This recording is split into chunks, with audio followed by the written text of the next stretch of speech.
Hello everybody and welcome to War Thunder. Yes, it's me, Screezilla, and instead of taking out an interesting vehicle, I'm taking out the Renault D2. The Shah D2, the Renault D2, the one of the worst tanks of the Second World War. Arguably not as bad as the FCM-36, which is a strange one to see, but still pretty bad. This tank is effectively useless. It's basically a mini Shah B2. Also, this is basically copy and paste update version 2.0 after the Chinese tech tree was added. It's pretty bad all in all. I'm just going to turn the volume down because I just realised I didn't have my settings correct, so it's probably way too loud. So yeah, the Shah B2 is slow. It's got 40mm of frontal plate armour, which is absolutely not enough in this era of tanks in War Thunder, because, you know, you've got reserve tanks with armour-piercing discarding sabot now. It's slow, it's bulky, it has a 3-man crew, and it's not very good. That's really it. So we're going to try and get it in a match this time. I've played it a couple of times, and so far I've managed to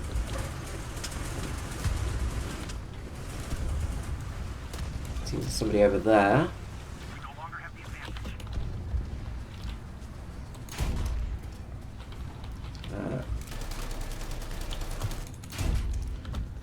Check out the commander and loader. Unfortunately, there are more tanks there. There's another tank there. We're in a very bad spot, and we're dead. Yeah, effectively, this tank is absolutely useless, considering all of the new vehicles added to the game. As you can see, nothing we could do against Swedish reserve tanks. It's effectively pointless. As is the way with French tanks. So, the Renault D2. It's just there to increase the grind. We might as well continue this battle, seeing we are losing terribly. Let's take out the ANZCAR. Of course, a little armoured car, very useful, very fast.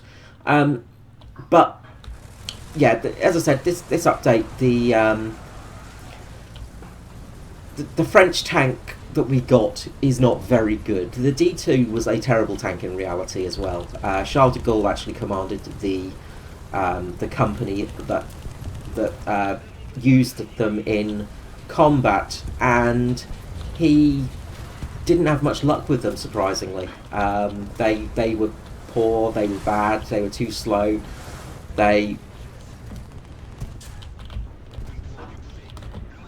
we're dead.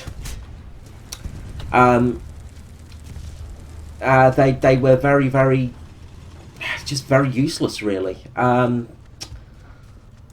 I'll take out the AMR-35. Might as well. Did we get any kills from that artillery? Probably not. No, despite the artillery landing on top of them. I mean,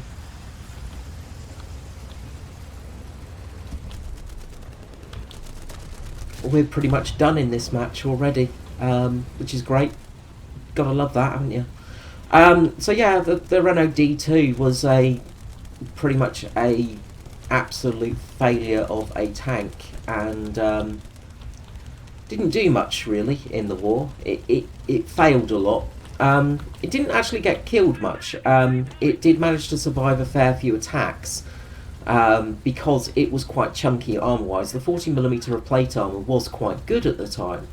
When you think that these tanks were taking on things like the Panzer II and the Panzer III, which had very poor penetration, the T-34, the Czechoslovakian tanks, of course, you know, it was taking on tanks that had very little penetration because they didn't use things like APSDS or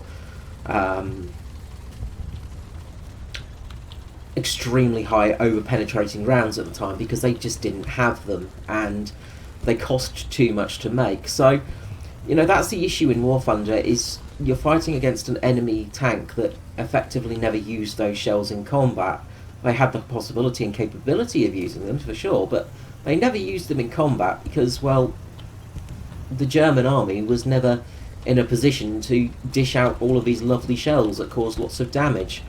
As you can see, the gun is pretty useless. It's got a very low amount of damage for causing damage because it is a single solid shot. So even if you do penetrate somebody, you will generally not kill them in one shot, because solid shot in War Thunder is so broken. And that's weird, isn't it? Something in War Thunder that's broken. Who would have thunk it? Who would have thought that something Gaijin made was actually not working properly? It's so strange. Almost like Gaijin don't generally do quality testing and stuff.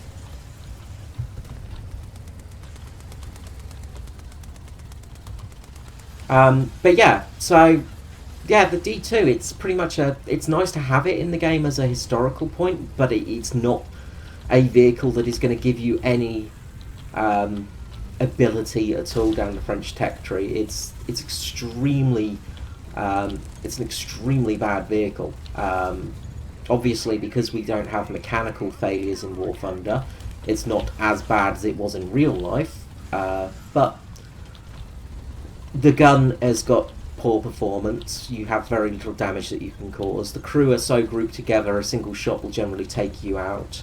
You can bounce some shells if you do angle it properly, but as we saw, it doesn't really matter because, you know, there are reserve tanks with Hesh shells now, because of course there are. This tank would have been okay at the release of the French tanks, obviously. It probably would have been an okay-ish sort of French tank to have. But now that we have reserves with Hesh and APDS, it's a little bit hampered by a thing called power creep, which I know is strange in War Thunder. There's not much that gets affected by power creep. Power creep isn't generally a thing that causes issue in War Thunder, is it? It's an extremely well thought out game.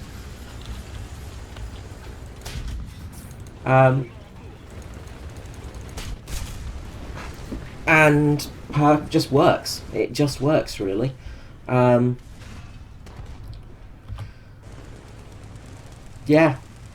let's return to Hangar now that we can. So yeah, the Shah D2, it's terrible. You can get some decent games out of it, I'm sure people will.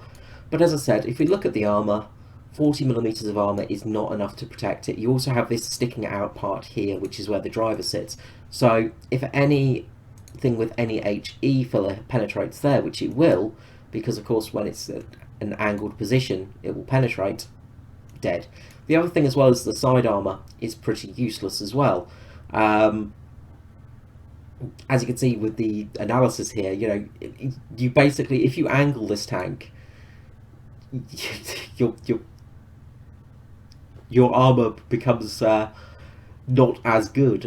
You've got sort of 43mm of effective armour thickness there. You can sort of angle it to get some okay armour thickness effective, you know, sort of 50mm, but everything's going to overpen it, especially down the Swedish line. It's just way too strong.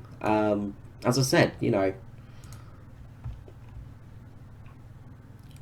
low tier vehicles with armor piercing discarding saber rounds, okay, that makes sense, you know, 105mm of penetration. Even the ballistic cap shells are going to penetrate you without too much issue. Obviously there is the Hesh lobbing monster, you know, the high explosive lobbing monster, which just dominates you. There's not much you can do in the way of protecting yourself, and even the German tanks are gonna absolutely eat you up.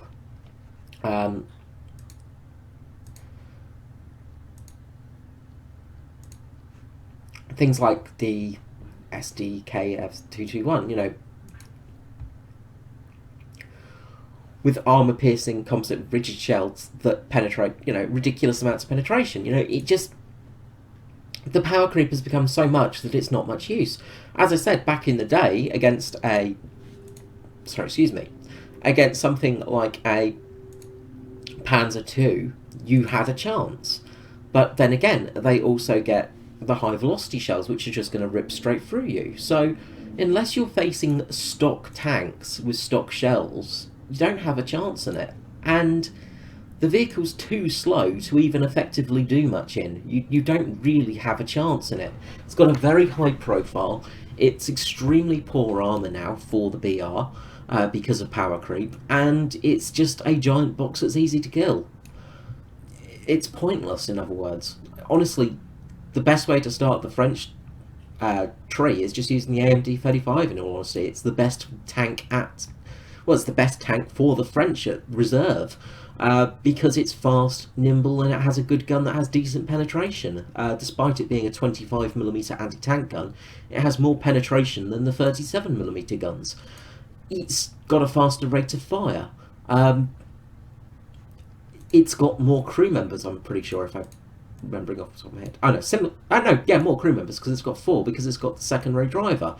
So, all in all, it's a better tank, because you've got more survivability in it, and this thing is just an absolute waste of bloody time. Much like the copy and paste of all of these bloody American tanks, and one British tank, mind you, in pretty much every tech tree. I mean, you look at the amount of crap that's been added. Okay, we have a new Chinese bloody SPAA, but in a Chinese tech tree, it is just copy and paste the tech tree. The Italians have got so many effing American tanks in the tree now, just to increase the grind. It's just ridiculous, and these are just here as ways to increase the grind. We do not need every tech tree having bloody Shermans. It ruins sim battle, and it's a complete and utter waste of bloody time. As I said, every tech tree is getting all of these bloody Shermans chucked in them now, and just getting filler tanks. Luckily, the Japanese have sort of been left a little bit alone with their sort of original sort of setup, but things like Italy have just had all of these thrown in just to make it harder. France thrown in just to make it harder, despite the fact that we still don't have a Renault FT. We still don't have French tanks in the tech tree, but we're getting loads of American vehicles chucked in there. The Italian tech tree, why has it got American tanks in there? Yes, they did use them, but they also used a lot of German tanks. Why don't we get the Panzer II, the Panzer III, the Panzer IV, the Leopard? These were used by Italian units. Hell, even the Tiger 1 was used by an Italian unit at some stages, / used by the Germans defending the Italian lines when the Italians split in the war. So you could effectively make the Axis line have Axis tanks, but no, the Axis line has American tanks, because everybody needs a bloody Stuart and a Sherman and a Chaffee in their tech tree. It's beyond a joke. It's ridiculous. Look at how many bloody Stuarts there are in the game. Gaijin have been so proud about saying, we've added 100 new vehicles in this tech tree. Well, yeah, you've added about, 10 new vehicles. The rest are copy and paste. Look, new premiums. Spitfire Mark IIA. We've got that in the bloody tech tree. It's just a tech tree version put as a premium with a slightly different paint job. Same in the Russian tech tree. They've added... They had one in the Russian tech tree? I'm not trying to think now. They've added these new premium planes, though, into the game, which are just essentially copy and paste. They've added all this copy and paste stuff in the game. It's just bloody ridiculous. And then, don't get me started on all the F-104s in the game. Every nation pretty much has an F-104 now. It's stupid. It's an absolute bloody stupid thing. And it just shows the state of War Thunder and Gaijin just grasping at straws to add new stuff. They're not looking back in history and adding interesting vehicles, they're just adding copy and paste because they can't be bothered working anymore. Anyway, that's me ending my rant and ramble. The Shah D2, the Renault D2, it's worthless. It's just a speed hump in your grind down the French tech tree. It is literally just a speed hump. It's honestly, you're going to get better use out of the other tanks in the tech tree than this. It doesn't have enough armour to justify itself, it doesn't have any speed. It's basically the S35, but just a little bit easier to hit. I mean, the S35 at least has some slight armour rolling on it, which adds a little bit of deflection chance. It's got some decent frontal armour. It's actually got better frontal armour than the D2. So yeah, it's completely superfluous and just adds another speed bump in the already grindy grind to get up to top tier. They're just adding more vehicles in to make it even harder for people to grind through the bloody tech tree, because screw making new and interesting game modes, we're just going to make the grind longer. Alright, rant over and done with. I will see you all next time. Bye bye.